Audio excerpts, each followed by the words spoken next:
வாங்க உறவுகளே, ரத்தம் என்பது நம் உடலின் உயிர் ஆற்றல் இல்லைங்களா?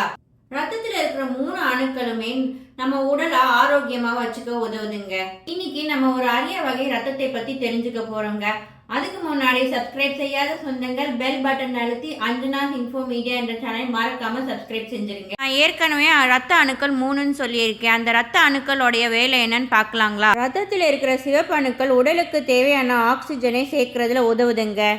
அதே மாதிரி வெள்ளை அணுக்கள் நோய் எதிர்ப்பு சக்தியை உண்டாக்குதுங்க. ரத்த அணுக்களான பிளேட்லெட்ஸ் ரத்தம் உறைஞ்சு காயம் குணப்படுத்துற வேலையை செய்யுதுங்க. நம்ம எல்லாருக்கும் ரத்தம் 4 பிரிவுகளாக ஏபி, பி மற்றும் ஓல பாசிட்டிவ் நெகட்டிவ் இருக்குன்னு தெரியுங்க.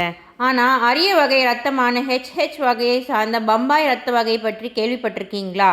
இந்த பம்பாய் ரத்தம் 4 லட்சத்தில் ஒருத்தருக்கு இருப்பதாக ஆய்வுகளில் தெரிய வந்துச்சுங்க. 1952 மும்பையில் சேத் ஜிஎஸ் மருத்துவக் கல்லூரியில் டாக்டர் ஒய்.எம். பெண்டே குழுவினரால் ரத்தத்தில் 4 வகை தவிர வேறொரு வகை இருக்குன்னு கண்டுபிடிச்சாங்க. இன்னைக்கு இருக்கிற மும்பை பழைய பெயரான பாம்பேல கண்டுபிடிச்சதுனால பாம்பே பிளட்னு சொன்னாங்க. கேஜிஎஃப், வால்டரான தமிழ் திரைப்படங்கள்ல பாம்பே பிளட் குரூப் பற்றிய சீன்ஸ் இருக்குன்னு கேள்விப்பட்டிருக்கீங்க.